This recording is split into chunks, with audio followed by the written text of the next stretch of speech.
how exactly do people make money with email marketing?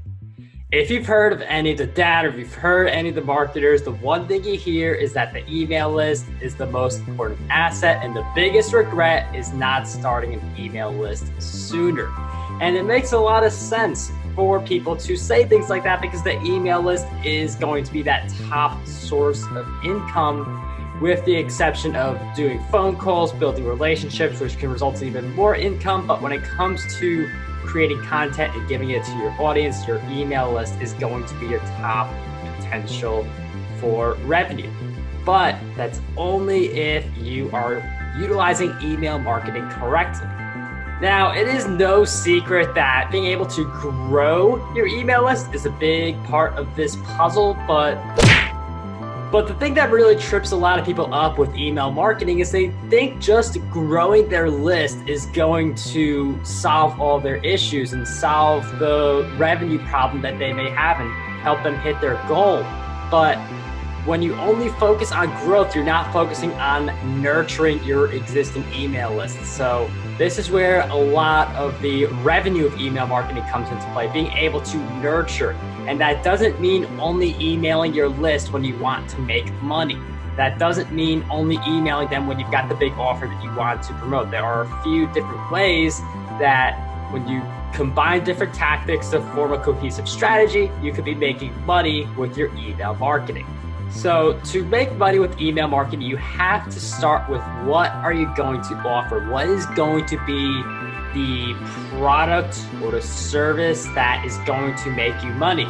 Because if you send out emails and you hope that's going to help you make money, well, that's not going to work unless you're clear on what your offer is.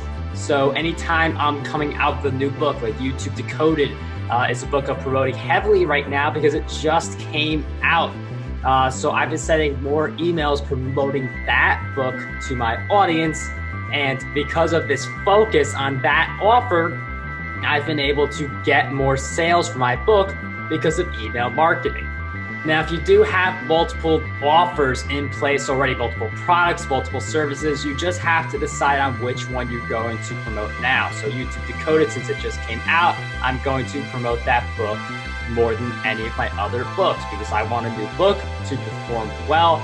I want to create that initial snowball effect because once you get enough sales of your book on your own, Amazon kicks in and starts getting you a ton of sales through their algorithm. So that's why in some cases I'll promote a book that maybe each sale gets me around $2 in royalties. That's what it is for most of these books, instead of my coaching where I can get at least $300 per month from one person. So sometimes you're promoting an offer that may make you less money up front, but you are getting more people to buy into that offer, which increases the likelihood of someone becoming a coach. And pro tip with a book, make sure you have that strategy call link at the back of your book because you will get people who like your book, who say, I want Marc's help with YouTube or with podcasting. There are a few books that I have in my setup, but they'll say, I want help in this area. How can I reach out to Marc? Boom, strategy call link. You could do the same thing, like share your different products in your book. You can do affiliate links, all of this fun stuff. So that's the big thing. Know what you are going to promote. And then it comes down to writing great copy, having those offers in place so that people are encouraged to click, to learn more, and eventually buy your book if you have the right copy in place. And there are a bunch of different hacks for copywriting, like using bullet points, using bold text, using words like because, like certain words like do really well with copywriting. It's just the way copywriting is. Like some words, if you include them, are going to invoke certain emotional responses. And you want to focus more on the benefits. Like instead of saying like, YouTube Decoded has a bunch of chapters that focus on A, B, and C, I angle it more as YouTube Decoded is a book that will help you get more visibility for your videos and make more money. So if you've ever wanted to do YouTube full time or use it to accelerate your business, get this book. So I'm not saying that, oh, there's like chapters and there's like all these different things that are part of the book. You want to, when you're writing the copy, angle it around how your potential customer benefits if they become a customer. Now, one really great but also easy way to get more engagement, get more sales through your email marketing is to include a banner picture at the top of your email and make it clickable. So I first saw this from Steve Olser, at least. I feel like other people have done it before him and I've seen it. I just haven't paid attention to it. But Steve Olser is the guy who I saw his email. I'm like, that's a smart strategy. I should try it for myself. And it's a way to get people to recognize your brand better because they see your picture instead of just words. I mean, I know they see your name and stuff like that, but people are visual learners and we will process an image 60,000 times faster than text. So, fun fact there. But with the banner, you're going to get more clicks for that banner because people will see that banner. If they like what they see, they are going to click and they don't have to scroll through the entire email. And I tested this initially with a banner you couldn't click. I got smarter. I created a banner people can click. And that's been a big driver of growth for my YouTube channel. Each day people click that banner picture that I share with my tribe. Each day I get more subscribers. I also tried this for my book, YouTube Decoded. And even in emails that had nothing to do with YouTube Decoded, I still saw a spike in sales because the banner was up there.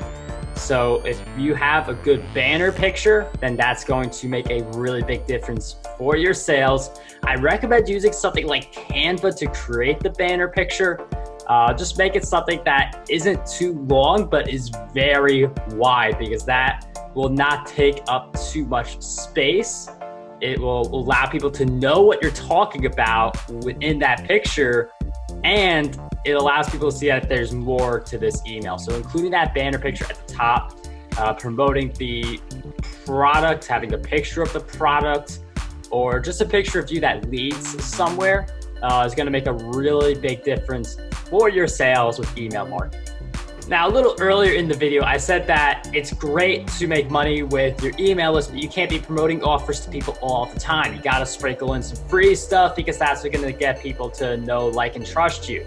If you don't give them that opportunity to consume any of your content for free, how are they going to know if your paid content is any good? So that's why you share the free content with your audience to build up that trust.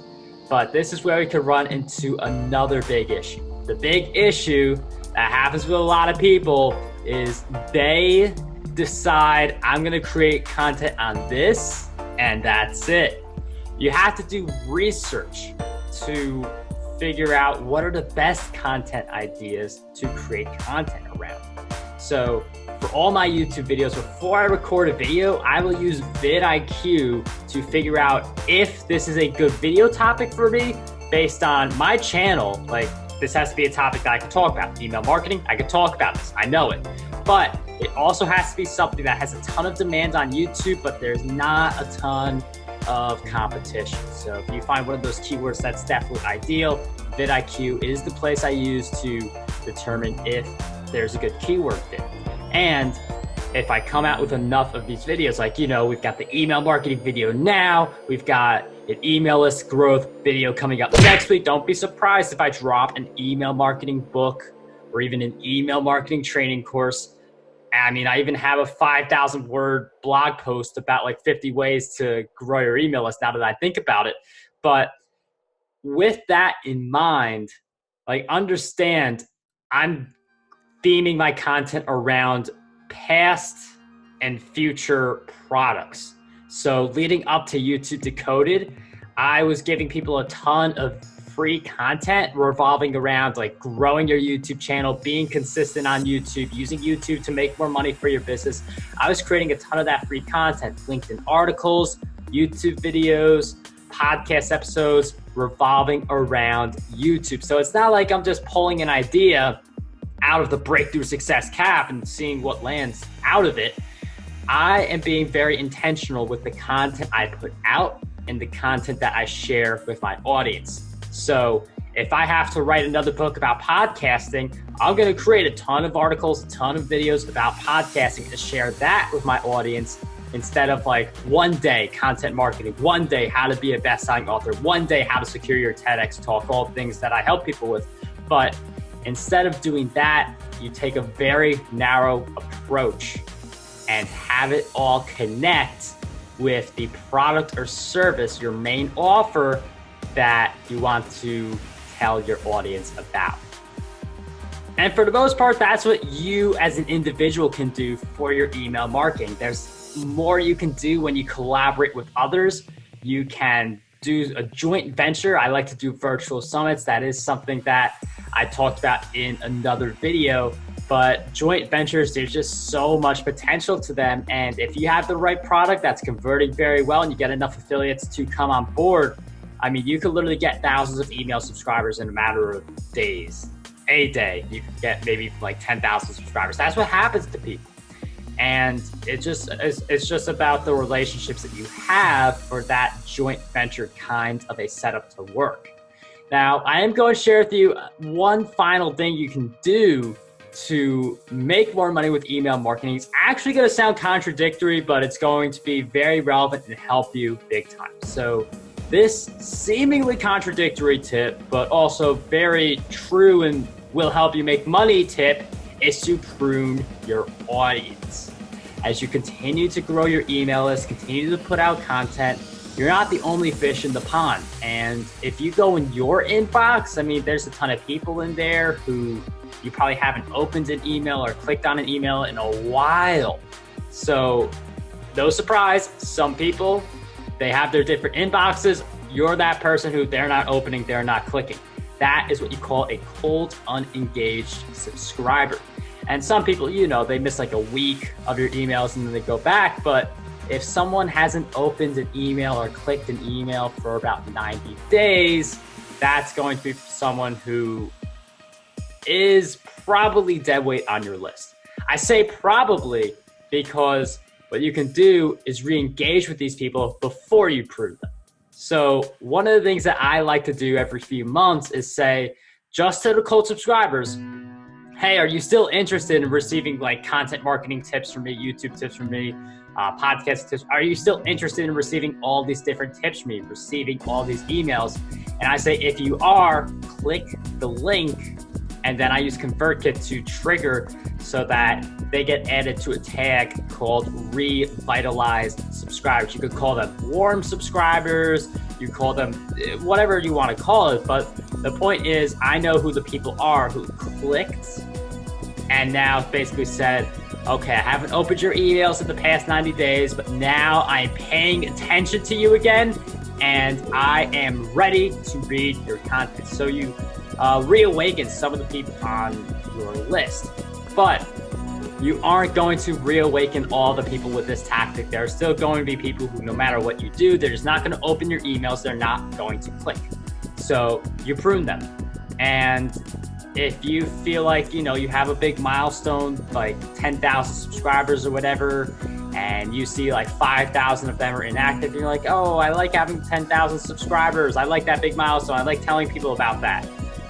That is costing you money because you have to pay for all these inactive subscribers because like ConvertKit and all these other ones have different pricing tiers, and the more subscribers you have, the more you have to pay. So it is good to prune to save money that way. Like, money saved in my eyes is money earned. But there is another reason to do this, and that is because of the open rates. If you have 10,000 people on your email list and half of them are disengaged and not opening your emails, let's say you get something like a 5% open rate. We'll do easy math here. You have 10,000 people, 5,000 of them are unengaged, 5% open rate. That is not a good open rate. And the reason some people may look at, like, you know, typical open rates, 20%, they're like, why am I not getting that? Why am I? The answer is that you're keeping the dead weight. So if you look at those 5,000 unengaged people, and you send them the email, and maybe some of them say, okay, I want your emails again. I'm gonna open them again, and I'm gonna click again. Let's say that it's still around 5,000 just for easy math. And now all of a sudden, instead of a list of 10,000 people with a 5% open rate, you have 5,000 people with a 10% open rate. The same number of people are opening your email each time, still 500 for this example, but you're telling all these different places like Opt Online and Yahoo, wherever it is people get their mail, that you are not junk mail. If you send out emails that are getting like 2%, 3%, like ridiculously low open rates, that's going to send a signal that you are junk mail. So if you're able to get the engagement from your audience, you're less likely to be put into that category, and you're more likely for your emails to get seen by more of your people instead of it going to a junk folder, but also a spam folder, which is certainly more common.